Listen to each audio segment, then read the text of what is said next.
All right, we're going to pick up our discussion, kind of part two of this conversation. And I really, I want to go back with the two of you. I know we've lost one of our members here, but I want to go back to the two of you to really talk about how might the layperson, so not involved in the mental health profession and also not a veteran, how might a regular person have a conversation with a veteran, an individual they know to be a veteran, when they identify that maybe that veteran is struggling a bit or seems distressed or seems off or seems like there's been a change in their functioning, all the things we look for when we notice someone might be in trouble.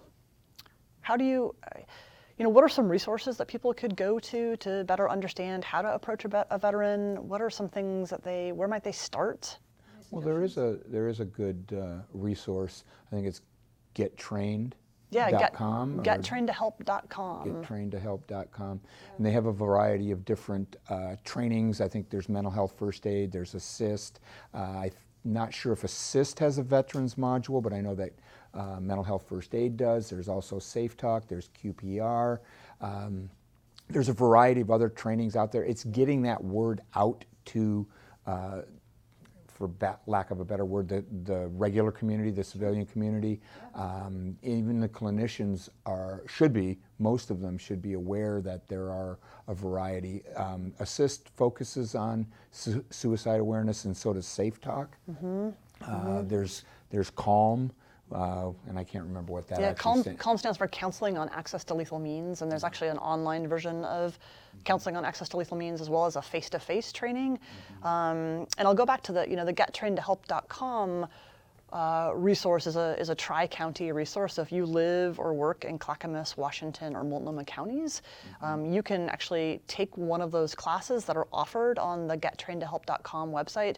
You can learn about it, you can take it for free, you can register on that site. So you can register and take it for free if you live or work in the Tri-County area.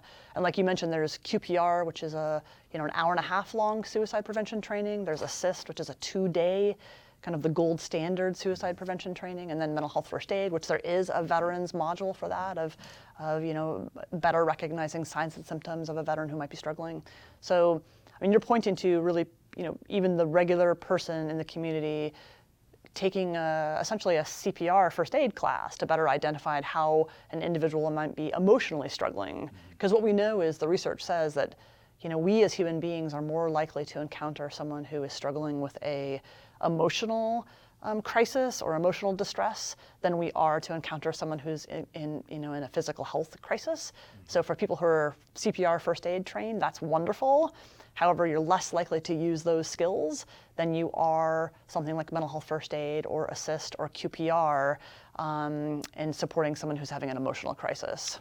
One of the other things, since we're talking about how can a layperson in the community, well, here's the thing. Veterans permeate every aspect of our community. Yeah. We're in the workplace. Yeah. Same. We're in the schools. We're all over. We're homeless. We're housed. We're struggling. We're functional.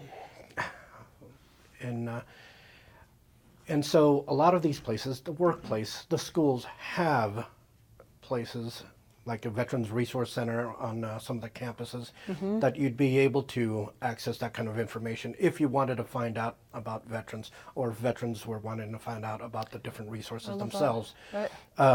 So I think that people need to understand that we are in every aspect of society, and sometimes that we get forgotten. We're in the longest prolonged conflict since Vietnam, and yet there almost seems this mouthful of neglect or oversight on how we're treating our current veterans. Thank you for your service. Now go away. Right. And so now what? What do you do with those people who have been trained not to ask for help? You asked, what we can do for them. Well, talk to them.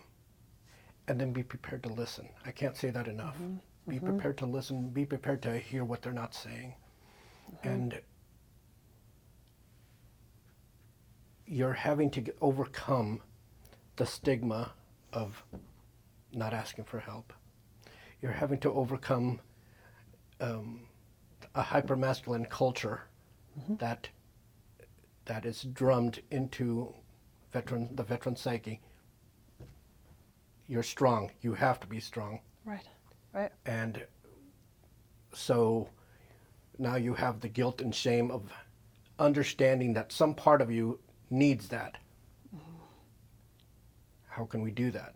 When in fact a bunch of people are needing this. We all if we talked need it. about it more, if we, veteran or not, there's, what we know is that people struggle, humans struggle, Exactly. humans suffer, it's part of the human experience.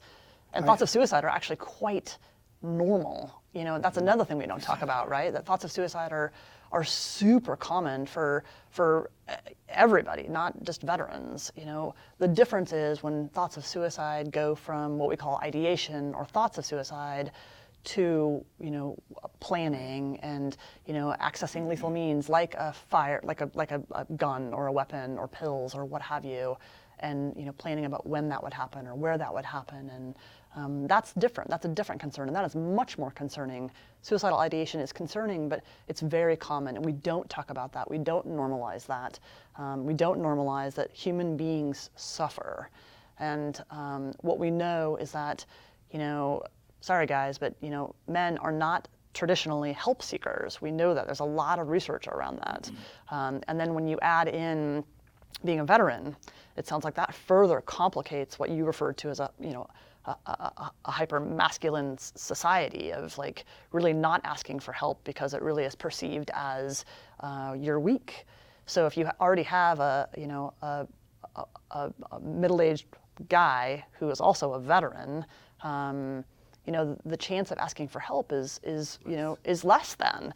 So what you're saying, Tito, is of the importance of reaching out to other human beings. And again, I don't care if you're a veteran or not, right? So what we know is that people who feel alone, people who feel isolated, people who feel not connected to other human beings are at greater risk of suicide, significant risk of suicide. And then on the flip side is the people who do feel like they have even just one person who has their back, or a community, like a faith community, a brotherhood, a family, a work community. If we as human beings feel like we have that group of people where we feel connected, that is a protective factor for us, and so we are less likely to be at risk for suicide. And so the importance of reaching out to other people and saying, hey, I see you. I see you as another human being. And again, when we think about what do we all do, we've all been programmed to, when you see someone walking and they fall, none of us think twice about rushing over to that individual and grabbing their bag and saying, oh, here, are you okay? Maybe helping them up, asking, are you all right before you get back into your car? But yet for people who emotionally struggle, veterans and not, we pretend like we don't see those people. We pretend like someone else will take care of it. We don't ask because we're afraid that we're going to piss somebody off or get in someone's business. And the culture shift that we're talking about here today is really about, if you see something, say something. Be direct. If you see someone struggling, say, hey, I know you don't know me, but I'm just wondering if you're okay. And they may say buzz off, but they also may say, no, I'm actually not. I could use some help. And then people say to me, well, what do you do? I'm not a mental health professional. What do you do? And that's when I say, everyone, no matter where you live, you need to have the crisis line number in your phone. Because we all know that 911 is what we do to respond to medical emergencies, right? What we don't have in our head is essentially the 911 of mental health response, which is our local crisis lines and our national crisis lines. So if you have that in your phone, you're never alone. So when you go and you say, hey, are you all right? And the person actually says, no, I could use some help. Then you pick out your phone and you say, hey, I have the crisis line number. Would you like it? Would you like us to call together? Can I give you the number? Support is just a phone call away. Reaching out makes all the difference. You just said it, what do you do? Something. Absolutely. It's as simple as that. What do you do? Something. And ideally, it's again, it could be just listening, but it also can getting them connected to other services. And I can't emphasize that enough. Just be ready. Just be there. It's not that complicated, right? I think people sometimes, myself included, we overthink these things. We think, okay, well, I don't have the training. I'm not a professional. And it's like, okay, well, there is training if you want it. It's free. I mentioned the gettrainedtohelp.com website. It's free. And if you're not a professional, that's okay. But that doesn't mean that you can't do anything. You can say, are you okay? You know, I feel like one of the segments of the population that we've kind of overlooked is families of veterans. And that's extended, you know, the wives, the partners, the husbands, the children, the aunts, uncles. I mean, it ripples out. And you can even go as far as into the work community or into the faith-based community, getting them trained to help, at least in some way reaching out to them to let them know they're not alone. Right. We talk about how the veteran or the soldier is trained in and not trained out. Well, the same thing goes for the veterans' families. They go through every single thing that a veteran goes through without actually having gone there, but they hear everything in return. So having them know about weapon safety, having them know where the weapons are, having them know how to make the conversation and the crisis line, they are very often overlooked. That's such a good point, because you're right. I mean, in this conversation, I hadn't even thought about the families of our veterans, and it's almost as if they're even at an increased disadvantage because they don't have, they weren't part of the experience. They weren't part of that structure, that sometimes chaotic structure, but they didn't have that. They heard about all of these things. They worried. They supported all the things that partners and husbands and wives and brothers, all the family members do, but without the training. And so again, a great opportunity for getting those folks trained. How do we support those folks besides training? What would you all recommend? How do we let those folks that they're not alone? That how do we support them? They might be struggling. That's a really good question, because most of the time when a person separates from the service, when they're done and discharged, they go back to home. They're not on a military installation anymore. Well, National Guard. A lot of times they just come home and they disappear into the fabric. Soldiers may come back to their respective units and stay on post for an extended period of time where they do have the structure and the families do get to communicate. But once they discharge from the service, they're going back home. They're going back home and disappearing into the fabric of society, like I said, and they're becoming teachers or bus drivers or construction workers or whatever. County employees. County employees included. So it really is beneficial for all of us to recognize the training. If we've been talking about suicide, asking people if they want to kill themselves. 10 years ago, that was not a conversation that we would even be sitting here and having, because it was too scary. And now we are actually coming out and saying, you have to use those words in order to have the conversation. You have to use the word suicide. And now we're talking about the fact of, can we identify whether or not you own a weapon, and not being afraid of the answer. Training family members on what signs to recognize. I mean, they're the same signs that we have for civilians.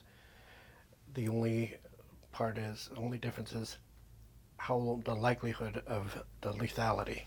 Right. Access to lethal means. Exactly. Yeah. And oftentimes you see it with both non-military and military. Yeah, I should have known this. This is what they're asking themselves. I saw this. All of a sudden he went from really happy, or she went from really happy to, his behavior changed. I should have seen this. I didn't know who to talk to.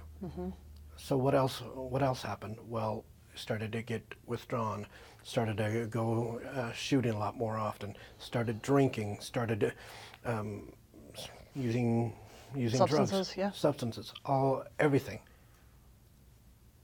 But I wanted to give him or her space. Yeah. And while I can understand that, if you see that behavior change on someone that you've known, for years, months, whatever, then that's the time to reach out for the family members to reach out for help as well. Friends, loved ones. Anybody who knows that person Anybody that has had a knows that change person. in their Exactly. behaviors. And whether that's from the family to coworkers, what's changing? What's causing this change? Ask the question. I mean, yes, there might not be anything to it. At the same time, there could be. And what we also know, I mean, I love that example, because what we also know is that if we ask someone, if I'm worried about you and I say, hey, Tito, are you doing okay? And you say no, and I say, hey, sometimes when people have these thoughts and experiences, sometimes they feel hopeless and discouraged and they don't want to live anymore. Are you having thoughts of killing yourself? And you say, no, I'm not.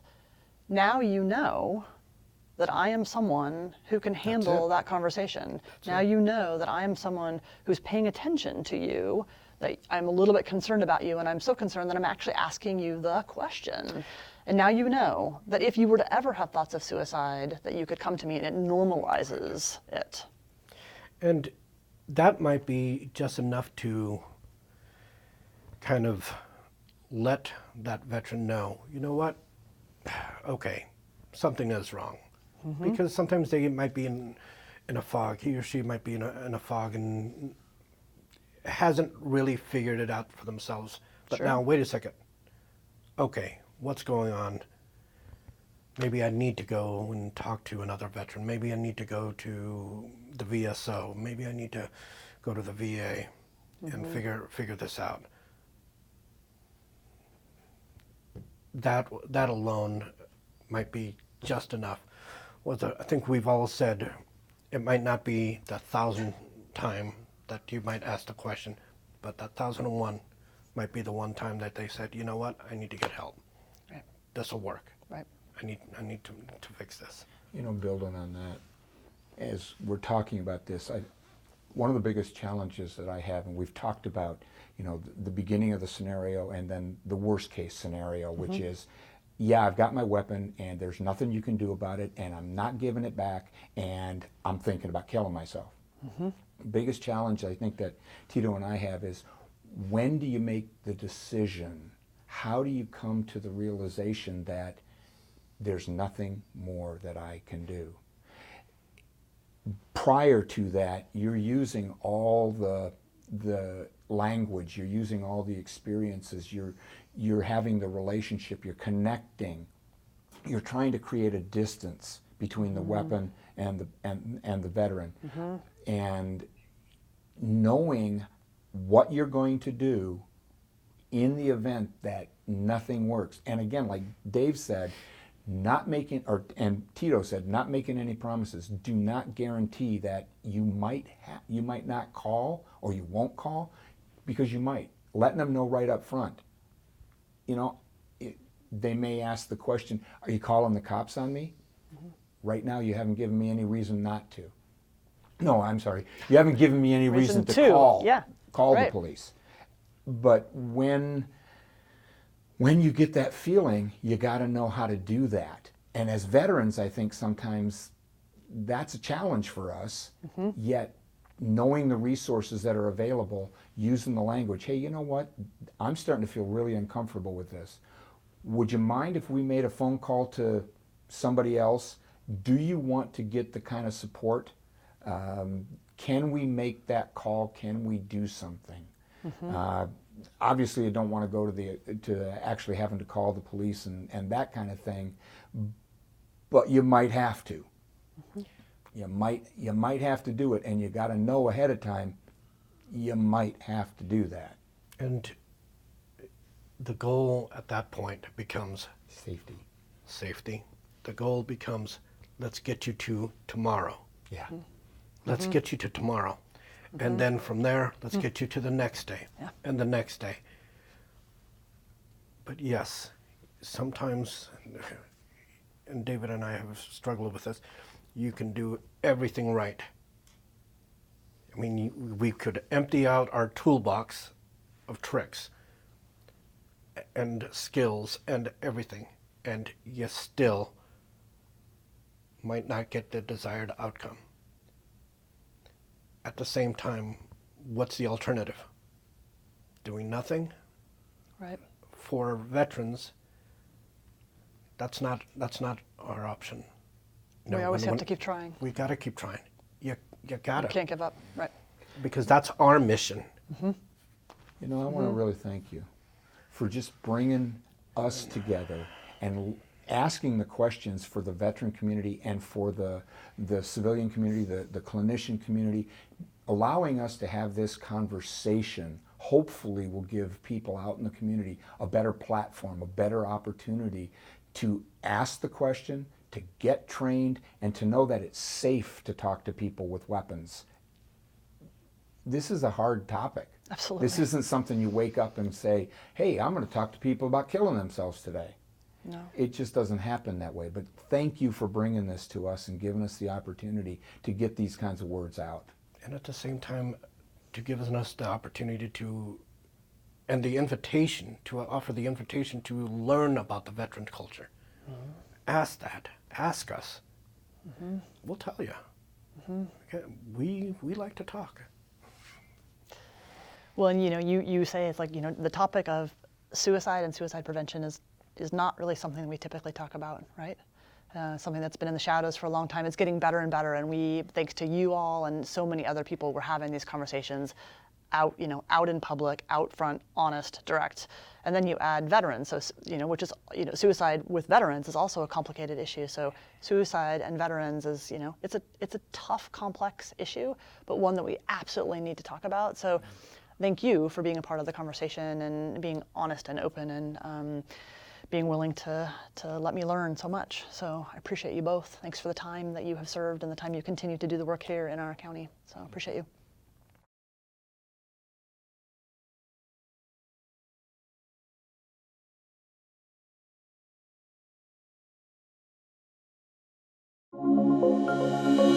Thank you.